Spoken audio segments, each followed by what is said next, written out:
It's the Church of Jesus Christ.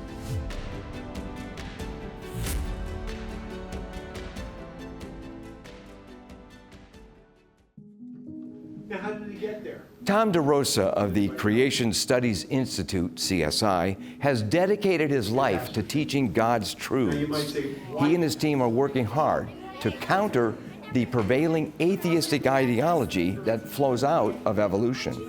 Creation Studies Institute is an organization that affirms the Word of God. We want to reach the world of the truth of creation and the gospel of Jesus Christ.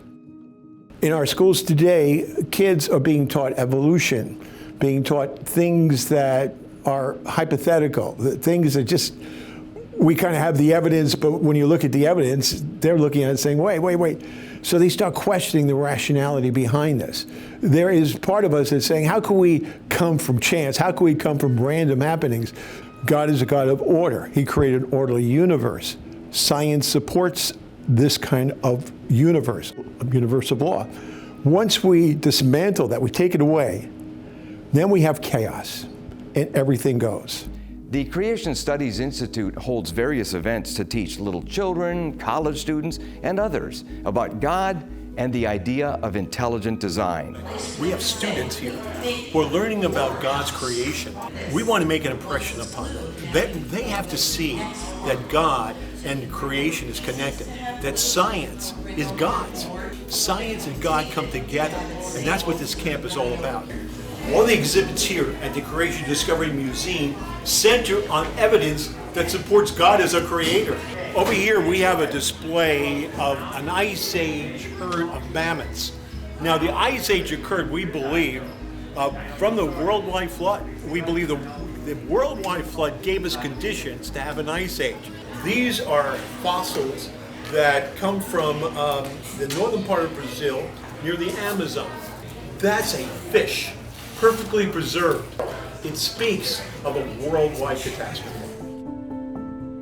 When you are able to show the attributes of God, the traits of God, that God is all powerful, He's all knowledgeable, they're dealing with these things and saying, wow, look, that comes from God. They get excited about God. They experience God. The idea of all our activities is that we want people, kids, especially kids, to be able to get excited about God so they can experience Him. Once they experience Him, they'll remember it forever. Today, evolution is widely accepted as indisputable scientific fact and is even taught in public schools when in truth it's nothing more than an unproven theory. What changed in the late 1850s? Darwin's Origin of Species, the theory of evolution. No new evidence, just a whole new theory to which everything had to conform. Evolution is an idea, and a lot of people are taught that it's science and it's part of the scientific method, but it's an idea, it's an ideology. And those who embrace this ideology under the guise of science is false. It's a myth. It's not just about an idea of, one kind of animal changing into another. It's not just an idea of ape-like creatures supposedly changing into people. It's much more than that. It's really a whole way of thinking. It's really a philosophy of life. Actually, I would say it's really a religion to explain life without God. Proponents of evolution claim that science and the Bible are incompatible. However, most of the founding fathers of modern science were men of faith. The history of science traces back to this Christian motivation to learn about God's creation. Scientists were birthed out of Christianity. We all are familiar with Isaac Newton. And Sir Isaac Newton spent more time writing about the Bible and the prophecies of Daniel than he did on science. These scientists didn't believe that nature was just a cosmic accident. Instead, they believed it was designed by a creator.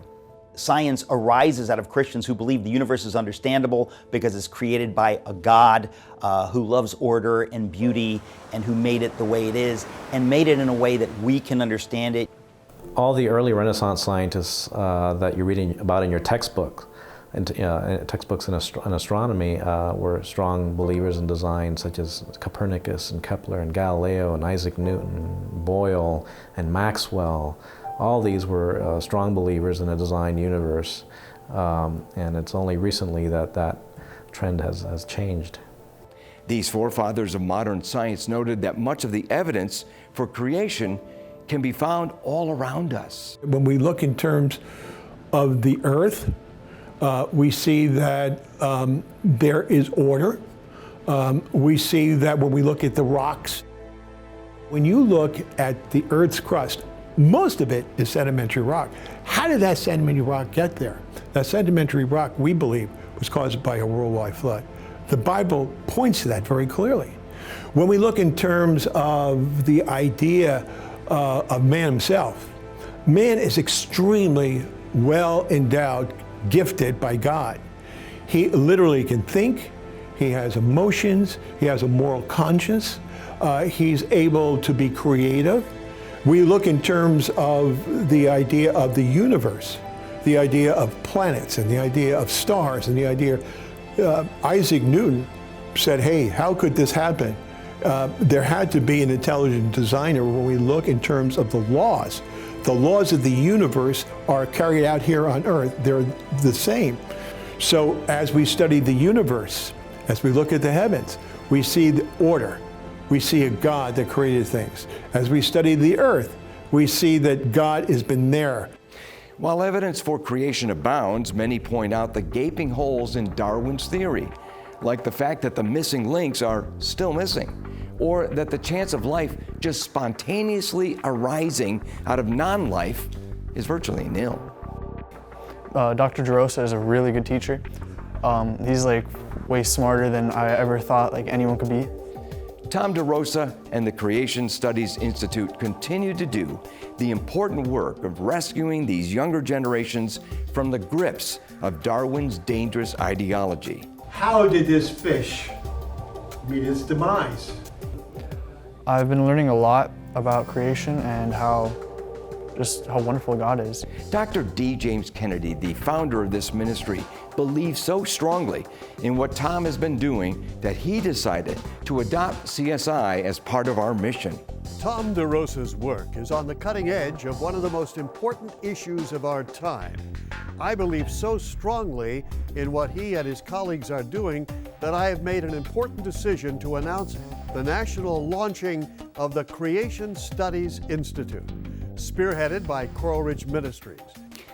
And today, we're all excited to welcome back into the CRM family of ministries, Creation Studies Institute. I am so excited about this merger with CSI and CRM. When we find these bones, we classify them, we associate them.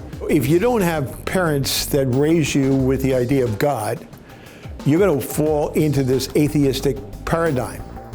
We're going to have young people looking at a world that's very different.